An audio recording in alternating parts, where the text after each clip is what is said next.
Praise the lord. దేవుని పరిశుద్ధ నామంలో ప్రియ దేవుని బిడ్డలందరికీ హృదయపూర్వకమైన వందనాలు తెలియజేస్తూ ఉన్నాను. దేవుడు మిమ్మల్ని మీ కుటుంబాన్ని దీవించి అత్యధికమైన దీవెన, ఆశీర్వాదము, కృప వెంబడి కృపను ఈ రోజంతా దేవుడు మీకు అనుగ్రహించును గాక. మలాకీ గ్రంథం 3వ అధ్యాయము 10వ వచనం ప్రతి ఒక్కరు కూడా చదువుము.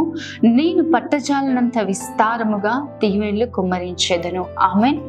దేవుడు ఈరోజు అద్భుతమైన రీతిగా మనతో మాట్లాడుతున్నాడు. ప్రియ దేవుని బిడ్డ, మన దేవుడు ఎటువంటి దేవుడు అంటే పట్టజాలనంత విస్తారమైన దీవెనలు కుమ్మరించే దేవుడు. ఈరోజు ఈ మాటలు వింటూ ఉన్నావు కదా, నీ జీవితంలో ఆశీర్వాదం చూడాలి, నీ జీవితంలో దీవెన చూడాలి, దేవుని కృపను నువ్వు పొందుకోవాలి, అత్యధికమైన ఆశీర్వాదాన్ని నీ జీవితంలో నువ్వు అనుభవించాలి అంటే నిశ్చయముగా ప్రభు ద్వారా మాత్రమే సాధ్యం. ప్రభు మాత్రమే నిన్ను అత్యధికంగా ఆశీర్వదించే దేవుడు, నిన్ను అత్యధికంగా దీవించే దేవుడు. పట్టజాలనంత విస్తారంగా ప్రభువు ఎలాంటి ఆశీర్వాదాన్ని ఇస్తాడు, ఎలాంటి దీవెన ఇస్తాడు అంటే చాలనంతగా ప్రభు ఇవ్వడు. ఏదో మనకి కొదువైపోయేటట్లుగా, ఏదో అప్పటికి మన అవసరత తీర్చబడినట్లుగా కాదు, కానీ విస్తారమైన ఆశీర్వాదాలను ప్రభు మనకు అనుగ్రహించే దేవుడు, విస్తారమైన దీవెనలను ప్రభు మనకు అనుగ్రహించే దేవుడు. ఎప్పుడు మన జీవితంలో మనం విస్తారమైన ఆశీర్వాదాన్ని చూడగలుగుతాం, ఎప్పుడు మన జీవితంలో మనం విస్తారమైన ప్రభు యొక్క ఆశీర్వాదాన్ని అనుగ్రహించగలుగుతాం అంటే దేవుని సన్నిధి మన మధ్యలో ఉన్నప్పుడు. ఈరోజు ప్రతి ఒక్కరికి కూడా ఆశ ఏంటంటే నేను ఆర్థికంగా దీవింపబడాలి, నేను విస్తారమైన ఆశీర్వాదాన్ని చూడాలి, విస్తారమైన దీవెన్ని చూడాలి. ఆర్థికపరమైన ఆశీర్వాదం నేను అనను, కానీ ప్రభువు అన్ని విషయాల్లో మనల్ని ఆశీర్వదించుటకు సమర్థుడై ఉన్న దేవుడు. కొంతమందికి ఆర్థికపరమైన ఆశీర్వాదం ఉంది కానీ ఆరోగ్యం లేదు, ఆర్థికపరమైన ఆశీర్వాదం ఉంది కానీ సమాధానం లేదు, ఆర్థికపరమైన ఆశీర్వాదం ఉంది కానీ గర్భఫలం లేదు.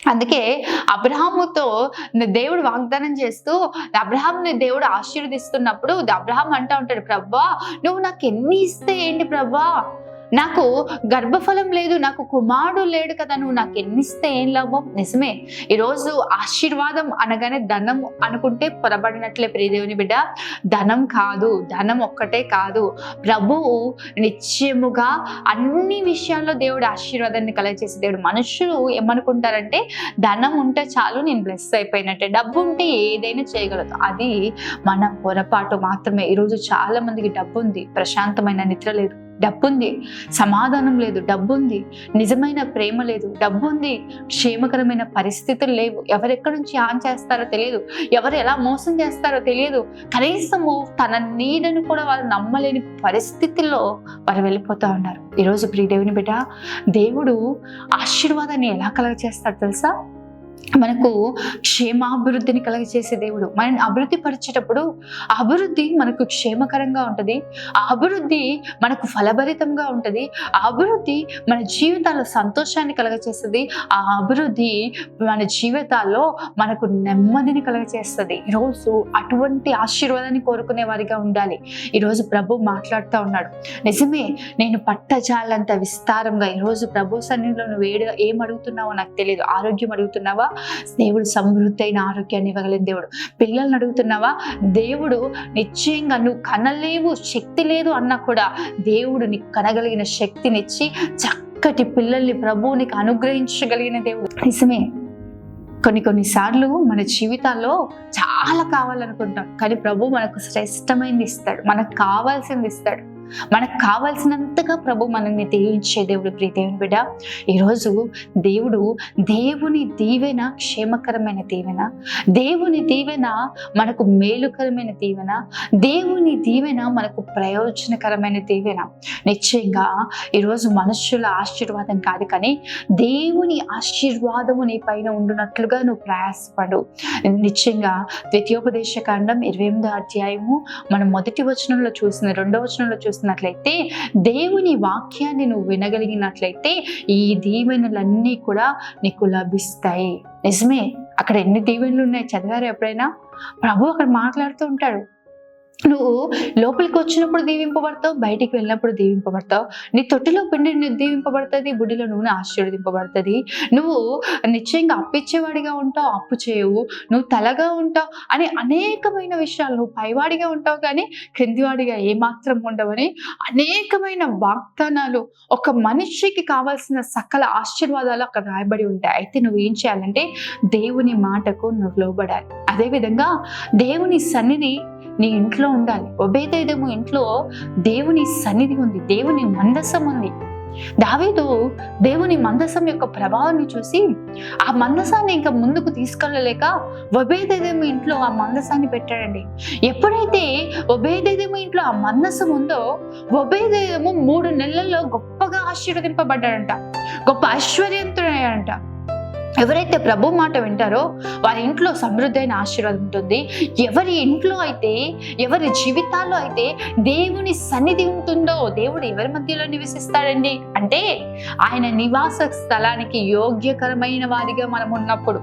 ఎక్కడంటే అక్కడ ప్రభువు నివసించడు. ఆయన అల్లరికి కర్త కాదు, చీకటిలో ఉండే దేవుడు కాదు, చీకటి క్రియలు జరిగించే వారి మధ్యలో నివసించడు. ఆయన పరిశుద్ధతలో ఉండే దేవుడు. ఏ కుటుంబము, ఏ వ్యక్తి పరిశుద్ధంగా తాము కాపాడుకొని ప్రభువుకు సజీవ యాగముగా, ప్రభు కొరకు జీవించుటకు నివాస స్థలముగా దేవుని కొరకు ఎవరైతే మార్చబడతారో ప్రభు అక్కడ నివసించే దేవుడు. నేను వచ్చి మీ మధ్యన నివాసం చేస్తానని వాగ్దానం చేసిన దేవుడు ఆయన. ప్రభు మన మధ్యలో నివసించే దేవుడు. మన దేహము దేవుని ఆలయమై ఉంది. ఆయన మన మధ్యలో నివసించే దేవుడు. ఏ హృదయము, ఏ ఇల్లు అయితే దేవునికి నివాస స్థలముగా మార్చబడుతుందో ఆ ఇంట్లో పేదరికం ఏలుబడి చేయదు, ఆ ఇంట్లో లేమి ఏలుబడి చేయదు, ఆ ఇంట్లో కరువు, కాటకాలు, సమస్యలు, తెగులు ఏలుబడి చేయవు. ఒబేదెదోము ఇంట్లో దేవుని సన్నిధి ఉన్నప్పుడు ఒబేదెదోము అత్యధికంగా ఆశీర్వదింపబడ్డాడు. ప్రియ దేవుని బిడ్డ, ఈరోజు ప్రభువు నీతో కూడా మాట్లాడుతున్నాడు. దేవుడు నిన్ను కూడా ఆశీర్వదించగలిగిన దేవుడు, దేవుడు నిన్ను కూడా దీవించగలిగిన దేవుడు.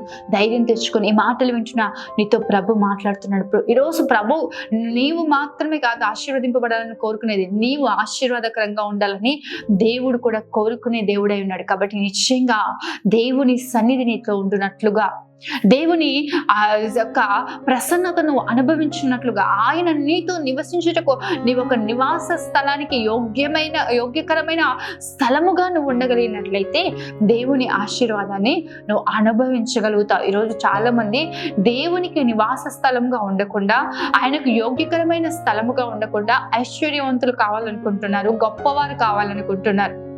నిశ్చయంగా ప్రియ దేవుని బిడ్డ, దేవుని వాక్యం స్పష్టంగా సెలవిస్తా ఉంది.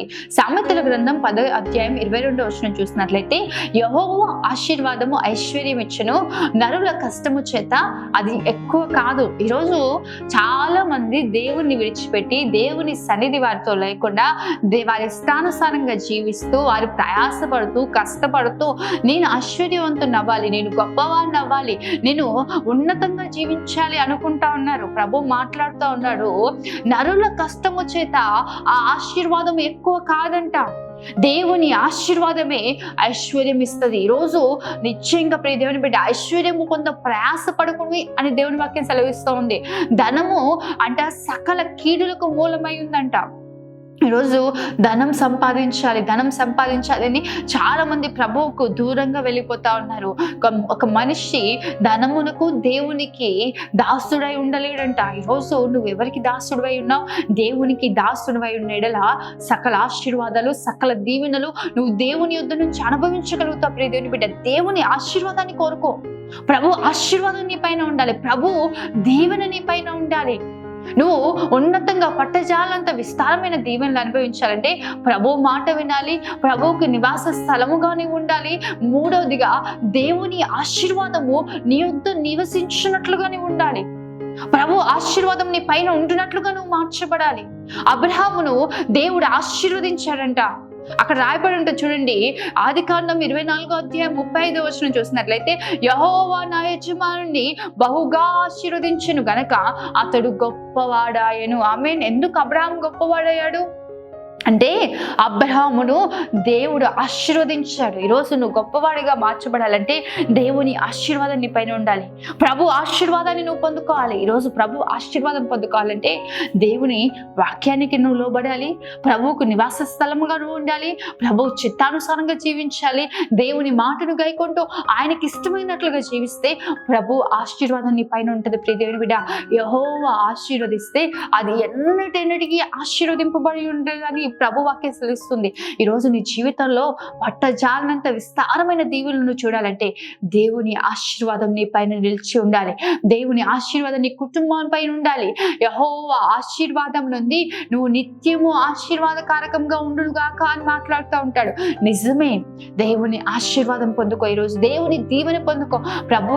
ప్రభు ఆశీర్వాదం పొందుకున్నట్లుగా నీ జీవితాన్ని నువ్వు కొనసాగించగలిగినట్లయితే అబ్రహామును దేవుడు ఆశీర్వదించాడు కాబట్టి అతడు గొప్పవాడయ్యాడంటే ఇంకొక చోట రాయబడి ఉంటుంది, అతడు అన్ని విషయాలలో ఆశీర్వదింపబడి ఉన్నాడు. ఆమేన్. అతడు ఒక్క విషయంలో కాదండి. ఈరోజు చాలా మంది వారి ఉద్యోగ విషయంలో దీవింపబడితే ఇంకొక దగ్గర సమస్య, ఇంకొక దగ్గర మేలు. కానీ ప్రభు ఆశీర్వాదం ఎలా ఉంటుందో తెలుసా? నీ కుటుంబంలో నువ్వు దీవించగలుగుతావు, నీ ఉద్యోగ స్థలంలో నువ్వు దీవించగలుగుతావు, నువ్వు ఎక్కడ నిలబడి ఆశీర్వాదం చూడగలుగుతావు, నువ్వు ఎక్కడున్నా నెమ్మది చూడగలుగుతావు, ఎక్కడున్నా నువ్వు క్షేమాన్ని అనుభవించగలుగుతావు. ప్రభు ఆశీర్వాదము నీకు క్షేమాన్ని కలగజేసి, ప్రభు ఆశీర్వాదము నీకు దీవెన కలగజేసి, ప్రభు ఆశీర్వాదము నీకు నెమ్మది కలగజేసేది. ప్రియ దేవుని బిడ్డ, ఈరోజు దేవునితో మాట్లాడుతూ ఉన్నాడు. దేవుని ఆశీర్వాదం నీ పైన ఉన్నట్లయితే నువ్వు విస్తారమైన దీవెనలు చూడగలుగుతావు. ఎందుకు ఈ మాట చెప్తున్నానంటే సామెతల గ్రంథం 8వ అధ్యాయము 18వ వచనం మనం చదివినట్లయితే ఐశ్వర్యమును ఘనతలను స్థిరమైన కలిమియు నీతియు నా యొద్దనున్నవి. స్థిరమైన కలిమి. కొంతమంది దగ్గర ఏం తెలుసా, కొన్ని రోజులు చాలా డబ్బు ఉంటుంది, కొన్ని రోజులు పేదరికం. స్థిరంగా ఉండదు వారి దగ్గర ఆశీర్వాదం. స్థిరమైన ధనం వారి చేతిలో ఉండదు, స్థిరమైన మేలు, స్థిరమైన సంతోషం వారి చేతిలో ఉండదు. కానీ ప్రభువు దగ్గర ఐశ్వర్యం ఉందంట, స్థిరమైన కలిమి ఉందంట, ఘనతలు ఉన్నాయంట, నీతి ఆయన యొద్ద ఉన్నాయి. ప్రభువు మనల్ని అంచెలంచెలుగా క్రమక్రమంగా ఆశీర్వదించే దేవుడు కదా, క్రమక్రమంగా దేవుడు మనల్ని వృద్ధిపరిచే దేవుడు కదా. ఎందుకు ఏది నీ జీవితంలో స్థిరంగా ఉండట్లేదు? ఎందుకు నీ జీవితంలో స్థిరమైన ఆశీర్వాదం చూడలేకపోతున్నా అంటే దేవుని ఆశీర్వాదం నీ మీద లేకపోతేనే. ప్రభు ఆశీర్వాదం నీ పైన ఉంటే ఆయన ఐశ్వర్యము, ఘనత, స్థిరమైన కలిమి, నీతి మనకు అనుగ్రహించే దేవుడు. యోబు జీవితంలో గొప్ప ఐశ్వర్యవంతుడండి. యోబు గొప్ప ధనవంతుడు. యోబు గ్రంథం 1వ అధ్యాయం 1వ వచనంలో చూస్తే యోబు దేవుని యందు భయభక్తులు గలవాడై గొప్ప ధనవంతుడై ఉన్నాడని రాయబడి ఉంటది. ఆయన నీతిని అనుసరించి నడుస్తా ఉన్నాడు. ఆయన ఒక మంచి ధనవంతుడై ఉన్నాడు. అయితే ప్రభువు అతన్ని శోధించుటకు అప్పగించాడు, అపవాది చేతికి అప్పగించాడు. యోబుకి ఏమీ లేకపోతే నిన్ను దూషిస్తాడని అపవాది అంటే అపవాదికి అధికారం ఇస్తాడు. తన ప్రాణానికి మాత్రం నువ్వు ఏ హాని చేయొద్దు అని చెప్పేసి అపవాదికి అధికారం ఇచ్చినప్పుడు అపవాది యోబు జీవితంలోంచి ఆస్తిని తీసేస్తుంది, పిల్లల్ని తీసేస్తుంది, సమస్త ఆరోగ్యాన్ని తీసేస్తుంది, తన దేహం అంతా కుళ్ళు పడిపోతుంది. అయినప్పటికీ యోబు యథార్థ హృదయం కలిగి ఉన్నాడు, యథార్థంగా జీవిస్తూ ఉన్నాడు, ప్రభువుని దూషించలేదు, తన నోటి మాట ద్వారా కూడా దేవుని దూషించలేదని రాయబడి ఉంటుంది. ఎప్పుడు దేవుని ఆశీర్వాదం మన ఉంటుందంటే మన నోటి మాట ద్వారా కూడా దేవుని నామాన్ని మనం దూషించకూడదు. ప్రియ దేవుని బిడ్డ, చదవండి ఒకసారి యోబు గ్రంథం 42వ అధ్యాయం 8వ వచనం చివరి మాటలు మనం చదివినట్లయితే, ఏలయనగా నా సేవకుడైన యోబు పలికినట్లు మీరు నన్ను గూర్చి యుక్తమైనది పలకలేదు. దేవాది దేవుడు యోబుని గురించి సాక్ష్యం ఇస్తూ ఉన్నాడు. ఏమనంటే, నా సేవకుడైన యోబు నా దృష్టికి యుక్తమైనది పలికాడు. శ్రమ కలిగిందనో, ఇబ్బంది కలిగిందనో, లేకపోతే ఏదో ఒక ఇబ్బంది, నష్టం కలిగిందనో తన ఇష్టానుసారంగా మాట్లాడలేదు. కానీ యోబు ఎలా మాట్లాడాడంటే నా దృష్టికి యుక్తమైనది మాట్లాడాడు. ఈరోజు ప్రభు ఆశీర్వాదం నీ పైన ఉండాలంటే దేవుని దృష్టికి యుక్తమైన మాటలు. ఎందుకంటే నీ నోటి ఫలము నువ్వు అనుభవిస్తావని ప్రభువు మాట్లాడుతూ ఉంటాడు. జీవ మరణంలో 4 వశమై ఉన్నాయంట. ఈరోజు ప్రభు ఆశీర్వాదం నీ పైన ఉండాలంటే నీ నోటి మాటలు ప్రభు దృష్టికి యుక్తమైనవిగా ఉండాలి. దేవుని బిడ్డ, యోబుని గురించి ప్రభువు చెప్తున్న సాక్ష్యం ఏంటంటే, నా సేవకుడైన యోబు మీరు మాట్లాడినట్లుగా కాదు, నా దృష్టికి యుక్తమైనది పలికాడు. మీరు నన్ను గూర్చి యుక్తమైనది పలకలేదు. యోబు నన్ను గూర్చి యుక్తమైన మాటలు పలికాడు అని చెప్పి యోబును ప్రభు ఎలా ఆశీర్వదించాడంటే యోబు గ్రంథం 42 అధ్యాయం 12వ వచనం చదివినట్లయితే అక్కడ చక్కటి మాటలు రాయబడి ఉంటాయి. యెహోవా యోబును మొదట ఆశీర్వదించినంతకంటే మరీ అధికముగా ఆశీర్వదించెను. అతనికి 14,000 గొర్రెలను, 6,000 ఒంటెలను, 1,000 జతల ఎడ్లను, 1,000 ఆడుగాడిదలను కలిగెను. మరియు అతనికి 7 కుమారులను, 3 కుమార్తెలను కలిగిరి. ఆమేన్. యోబు ప్రభు ఆశీర్వాదాన్ని ఎలా పొందుకున్నాడంటే యోబు యుక్తమైన మాట పలికాడు. యుక్తమైన మాట పలికి ఎలాంటి ఆశీర్వాదం పొందుకున్నాడంటే మొదట కలిగినంతకంటే మొదట దేవుడు యోబుని ఆశీర్వదించినంతకంటే మరీ అధికముగా ఆశీర్వదించాడంట. ఈరోజు విస్తారమైన ఆశీర్వాదాలు నువ్వు కనపరచాలి. విస్తారమైన ఆశీర్వాదాలు నువ్వు పొందుకోవాలంటే ప్రియ దేవుని బిడ్డ, దేవుని మాటకు లోబడండి. దేవుని సన్నిధిని మధ్యలో ఉండినట్లుగా నివసించండి. అబ్రహాము వలె దేవుని యందు మీ విశ్వాసాన్ని కనపరచండి. దేవుని ఆశీర్వాదాన్ని పొందుకోండి. నిశ్చయంగా మీరు గొప్పవారు అవుతారు, ఉన్నతమైన దీవెన పొందుకుంటారు. అదే రీతిగా మనం చూసినట్లయితే యోబు యుక్తమైనవి పలికి మరి అధికమైన ఆశీర్వాదాలు పొందుకున్నారు. ఈరోజు నిశ్చయంగా అట్టి గొప్ప దీవెన మీరు కూడా అనుభవించదురుగాక. విస్తారమైన ఆశీర్వాదాలు మీరు కన్నులారా చూచుదురుగాక. ఆమేన్. ప్రార్థన చేసుకుందాం. మహోన్నతుడైన తండ్రి, సర్వశక్తిమంతుడైన దేవా, సకల ఆశీర్వాదాల కారణభూతుడా నీకే వందనాలు, స్తోత్రాలు ప్రభువా. ఈ ఉదయమున మీరు మాతో మాట్లాడిన ప్రతి మాటల్ని బట్టి వందనాలు. నిజమే అయా, నువ్వు పట్టజాలంత విస్తారమైన ఆశీర్వాదాలు కుమరించే దేవుడవు. ఎంతమంది అయితే ఈ మాటలు విన్నారో వారందరి జీవితాల్లో ఈ మాటలు మీరు ఫలభరితంగా మార్చి దీవెనకరంగా ఉంచబోతున్నందుకు స్తోత్రాలు ప్రభువా. ప్రతి ఒక్కరిని దీవించండి, ప్రతి ఒక్కరిని వర్ధిలింప చేయండి. ఉన్నతమైన గొప్ప కార్యాలు ప్రతి ఒక్కరి జీవితాల్లో జరిగించమని ప్రార్థిస్తున్నాం తండ్రి. నీ బిడ్డలను, వారి కుటుంబాన్ని అత్యధికంగా ఆశీర్వదించి అత్యధికమైన మేలు చేత నడిపించమని అడుగుతున్నాం ప్రభువా. సహాయము దయచేయండి ప్రభువా. నీ బిడ్డలు నీ మాటకు లోబడి అయా నీకు నివాస స్థలంగా, యోగ్యకరమైన స్థలంగా వారు మార్చబడుతుండగా, నీ ఆశీర్వాదాన్ని పొందుకునే బిడ్డలుగా వారు మార్చబడుతుండగా, అయా నీ దృష్టికి యుక్తమైన బిడ్డలుగా వారు మార్చబడుతుండగా, విస్తారమైన ఆశీర్వాదాలు బిడ్డలకు మీరు దయచేయబోతున్నందుకు స్తోత్రాలు. అన్ని విషయాల్లో వారిని మీరు ఆశీర్వదించండి. అన్ని విషయాల్లో వారిని దీవించండి. అత్యధికమైన కృపను వారికి అనుగ్రహించమని యేసు నామములో అడుగుతున్నాను తండ్రి. ఆమేన్. దేవుని నిశ్చయంగా మిమ్మల్ని, మీ కుటుంబాన్ని ఆశీర్వదించును గాక.